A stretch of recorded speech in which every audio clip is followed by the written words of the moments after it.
Hi there, poets and writers. Long time no see. I'm Kaye Spivey. Today I wanted to talk about how you structure a poem. Now, luckily for a lot of types of poetry, there is already a set structure for you. If you are doing a form poem, the structure of your poem is going to be dictated by the form. Some forms are a little bit looser, some forms are very, very strict. If there is, for example, a meter length for the lines, that is going to determine the length of the lines because you are locked into the length of the meter. If there are a set number of lines that you can have for the poem, then that's how long the poem is going to be. For a lot of form poems, the actual structure is laid out for you, and that's going to make it really easy. You just simply follow the form. However, then we come to Freeverse. And Freeverse is really what I want to talk about today. How do you structure Freeverse? Part of it is in the name, like it's free. You can do whatever you want with Freeverse. Now that comes with a caveat though, to some extent. Because Freeverse is free, it doesn't have a set form, you get to do whatever you want with it. And that can be very limiting as well, because everything you do in Freeverse then needs to serve a purpose. Like sure, you could write just whatever you felt like writing, just scrambled words all over the page. It doesn't necessarily mean that that's going to make a good poem. And it doesn't mean that a person is going to be able to read it in a way that conveys the same tone and feeling that you were going for. You have to make up for the lack of you being in the room with someone by the way you structure your poem.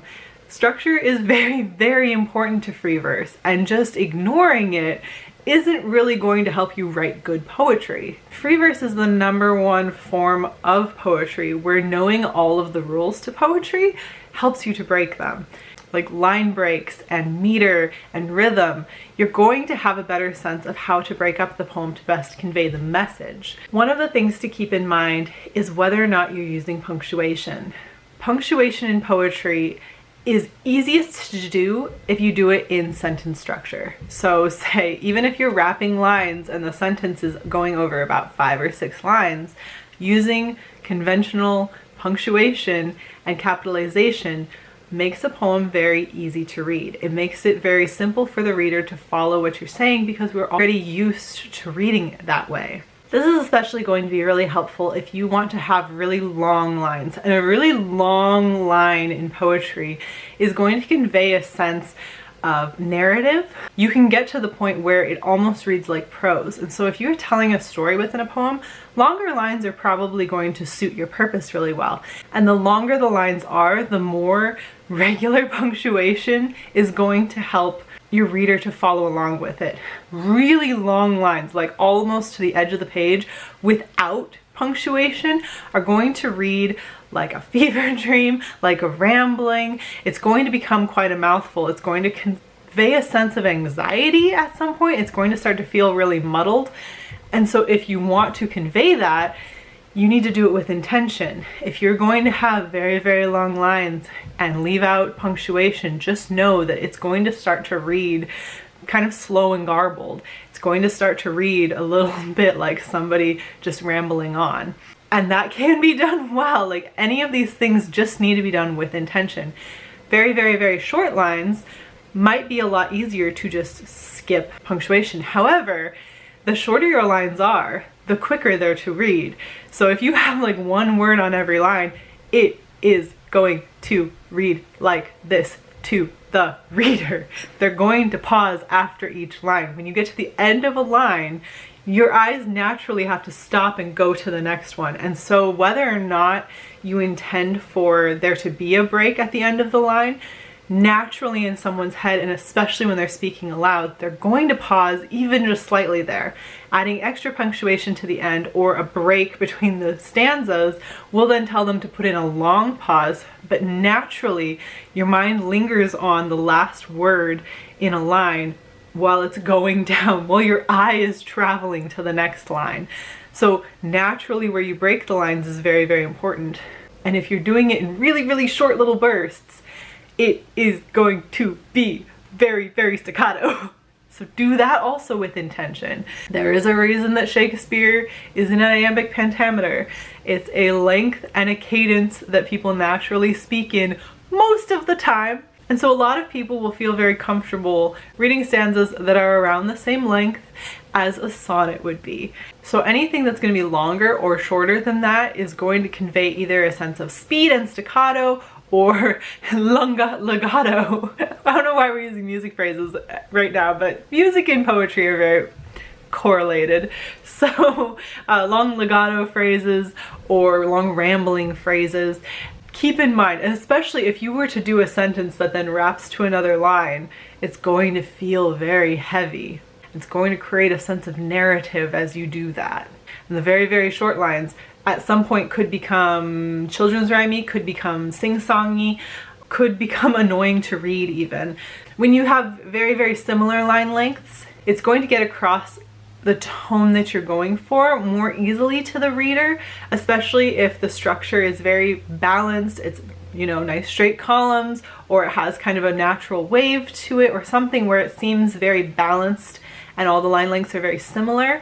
It's going to help the reader to follow along all the way through the poem. If you have wildly varying lines, the ones that stick out much further and the ones that are much, much shorter are going to stand out dramatically.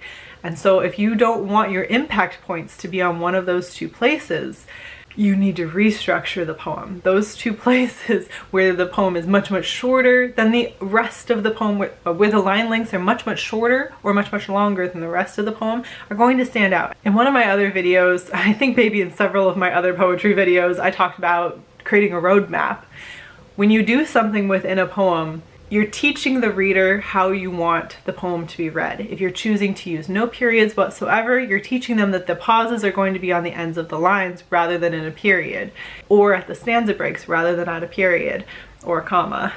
If you're putting in a lot of punctuation, you're teaching them that the line breaks don't matter as much. These are where the pauses are going to be. If you're doing really, really long lines, you're teaching them that there is some type of story going on. They are going to have to read these long, sweeping sentences. If it's very, very staccato, you're teaching them that this is going to be a pithy poem with very little meat attached. We have to focus on all of the words. Any changes you do within the poem are going to stand out, and you just need to be aware and do things with intention. You don't want people to get hung up on some thing that is just you choosing a bad place for a line break or choosing a bad place to not put in some punctuation. You want all of that to just simply make it easy to read. All of the structural pieces you're putting into a poem are teaching the reader how to read the poem so that they can focus on your words and get across your meaning. That's the beauty of poetry, is you're essentially using the structure the same way like a musician would use a backing track, and then singing the lyrics. The lyrics are the part that they're reading, and the backing track is teaching them how to basically sing that. And rather than doing that with music pages and with backing music, you're just doing that with the structure of the poem. Hopefully that makes sense. I don't know why. I think I've been watching too much two-step violin recently, but the music thing is just like stuck in my head right now. And now for the length of the poem, that has a lot to do with what your intention is. Are you intending to hit us hard with a very pithy, very intentional, hard-hitting message in very, very few words, very few carefully chosen words, where each word is going to carry a lot of meaning? Maybe you have 6 or less words in the entire poem. Just know those words, like I said, have to carry that weight. Are you intending for the poem to be a long, rambling story? Do you have a lot of things to say and they're all nuanced and different, and you want to carry the reader along through a narrative of emotions, a narrative of an actual plot that's going to determine the length? You need to, in poetry, say everything you wanted to say in the fewest possible words, which is why word choice is so important. You choosing the best possible words, phrases, terms, and that could include cliches. Cliches are not off the table. Cliches are cliche for a reason. You just need to understand that it's going to come across cliche. And so if you're using it to emphasize a point that then everyone is going to understand because of that cliche, understand that that's the reason that we use them. and don't have that be something where like the whole piece of the poem or the whole poem relies on that cliche phrase, because then the whole poem is cliche. Use it as an emphasis. We use cliches because we all understand them and we all understand the same meanings with them.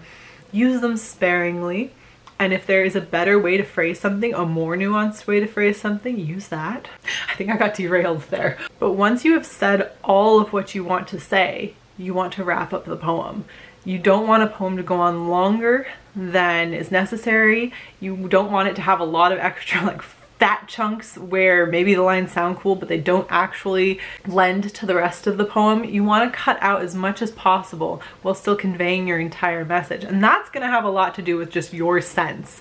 Like you figuring out how to write poetry, getting good at it, understanding what parts are the fat and what parts are the meat, and keeping all of the meat and taking out the fat to render down into something else later. We've switched over to cooking metaphors now. And so to some extent, having an idea of what you intend for the poem before you go into it is going to determine a lot of the structure of the poem.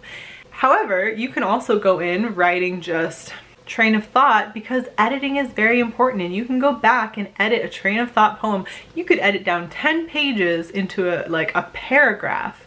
You can edit down anything to distill it to the best possible pieces. So don't be afraid to just sit down and write the first time and come up with the structure second. But the structure of the poem is going to be one of the most important things that you look at when you go back to edit.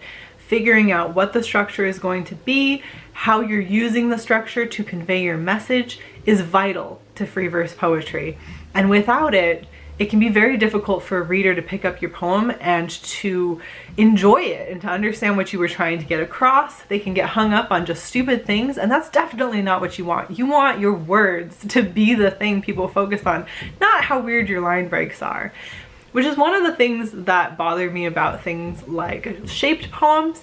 If they're done really well or they're done with intention, they can add a lot to the poem. But if you're just doing them because they're fun or that they look cute, a lot of times the words that you're actually trying to use to convey to be poetry are getting lost within there. So intention is key. Always do things with intention, and learning the pieces of the poem, learning how and why people do various things in poetry really helps for your poetry to then stand out and sound and read the best it possibly can. Hopefully that was helpful. If you have any questions for me, please leave them in the comment section down below. Be sure to like and subscribe if you like this kind of video. I'll be sure to do more on kind of how to write poetry, I guess, in the future. And I will talk to you again soon. Good luck to you, and good luck to all of us. Bye!